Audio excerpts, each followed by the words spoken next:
Hi guys, and welcome back to my channel. So today I just wanted to sit down with you and discuss something that's personally happening in my life right now. But first I wanted to give a little disclaimer. I am not a medical professional. I'm just here to kind of explain what is going on. I've sat down a couple times to record this video and I wasn't quite sure, but then I was encouraged by a lot of people to actually make this video series for you guys.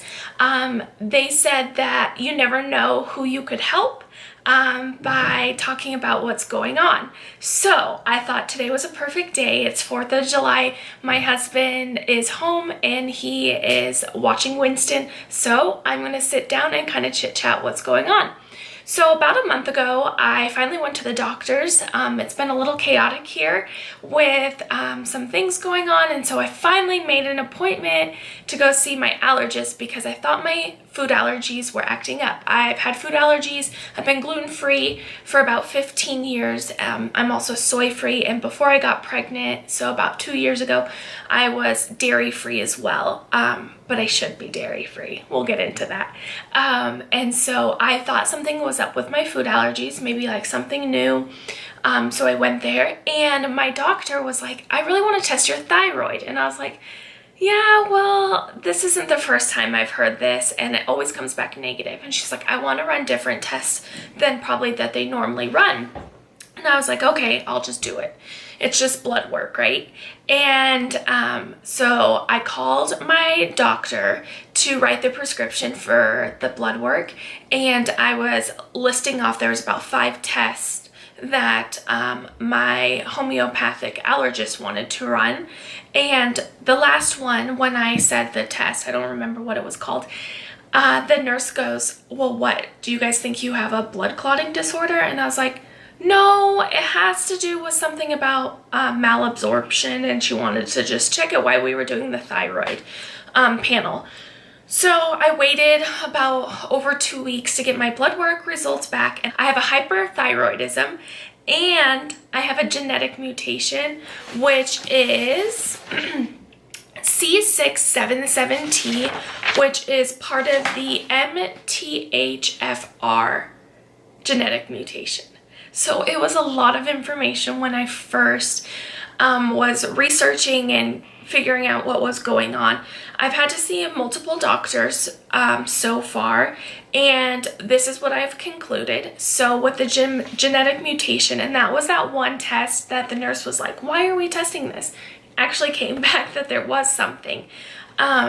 So I have been malabsorbing. It was something I was born with. If you have multiple food allergies or allergies in general, it's usually a big sign. Also anxiety, and I really struggle with anxiety, and I was having borderline depression. I guess it wasn't borderline, it was depression, you know, and I got through postpartum depression, thank goodness, with the help of my support group, but I still was having that little tiny cloud that would follow me, but it was nothing like alarming that I brought up with my doctors until now. So with the malabsorption, my body hasn't been getting the right vitamins because it isn't able to absorb them properly. The big one being B12. I have to have a certain kind of folic acid and B12, or else my or else my body can't digest vitamins properly, and then that also causes the food allergies because of the malabsorption. So with that said, the only fix for the genetic mutation is lifestyle change. So that's kind of what I wanted to base this series on, is all the lifestyle changes that I have to go through, and maybe I could help somebody because I've learned over the last month it's not easy to make lifestyle changes because we've been doing them, for me, 29 years. So some of the stuff has been really, really hard. So the lifestyle changes, the big one, the number one, is stress management, which is really, really hard for me. So they want me doing yoga, they want me doing meditation and going on walks, and anything in my life that I have control of that causes stress, they want me to reduce that. So I'll be working on that. and gut health is a big one. I'm really familiar with gut health because I have battled with candida and gut health issues, so I know a lot about that. And also with Winston, a lot of his stuff stems from gut health, and we have to get him tested and my mom tested because it is a genetic thing, so we need to see who has it in the family. And then B12 shots.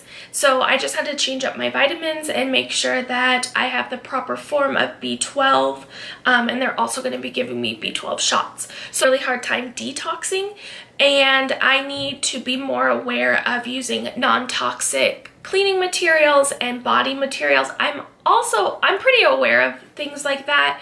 I already use Melaleuca products, which are the all-natural products that I don't have to worry about chemicals in there. I have to drink filtered water, which I do already, and organic was the big one. They want me eating organic because there is less pesticides and stuff like that, which is really hard on my body, and my body has a hard time getting rid of that kind of stuff, and it holds on, and then it just compounds, and then I feel sick. And then there's like a long list, literally a huge long list of all these other things. But again, it goes more to like that clean eating, organic. They want me to lower or eliminate my caffeine levels, which has been so hard. And so it's going to be a process, and I want to take you guys along because I think that if I could just help one person out there feel better, that these videos will be worth it. And believe me, all of us can, use some support with those healthy lifestyle changes that we all should be making. And so now for the hyperthyroidism, I am waiting. I had to do blood work earlier this week, and I have to wait to get an ultrasound on my thyroid to make sure there's nothing on my thyroid and I don't have Gorder's disease, which is an enlarged thyroid. So I'll be getting that ultrasound. And we're going to see if those lifestyle changes kind of help balance out the thyroid naturally, because it could be a flare-up of the other things that are going on in my body. And I am on some herbal supplements that help the thyroid and help the adrenals, because they also believe my allergist, since the last 2 years have been crazy busy, stressful for me, that my adrenal glands are shot.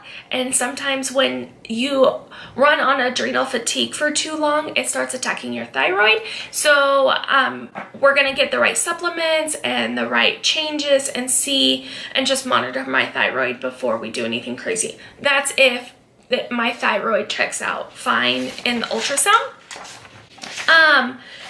And so I just wanted to hop on again just to kind of explain what was going on, and also the importance of listening to your body. I knew something was up, and I'm just super thankful for our homeopathic allergist, because she was the one that saw that something was wrong with my body and my thyroid, and went a step further than most and ran all of those tests, and actually the genetic mutation, which could be causing all of this ever since I was really little. And it's it's overwhelming because, like I said, this is a huge, and there's another page of long list of things that you should change, avoid. So I will just, tackle this every day and try to keep adding these things on. I know it will be worth it once I start feeling better and my energy level's up, because that's been the biggest thing. That's why I went in there and I was like, my energy level is so low. I shouldn't be feeling this way because my son is over a year old and he's sleeping through the night. But I was going to bed at like 6:37, had zero energy throughout the day. I'd be fine in the morning, but afternoon would hit and I was done. And it would make me irritable because I could never catch up. So we'll see how this goes. And I've been doing yoga and baths to try to help with that stress level. So we shall see. It will be a really fun journey. So if you're interested in following my journey on this healthy lifestyle changes that we have to make sure to give this video a thumbs up and also subscribe and turn on your notifications. And anytime I post a video, which I'm going to try to be posting weekly, bi-weekly, on a new topic related to this. So we will see. All right, guys. Thank you guys so much. Have a good day.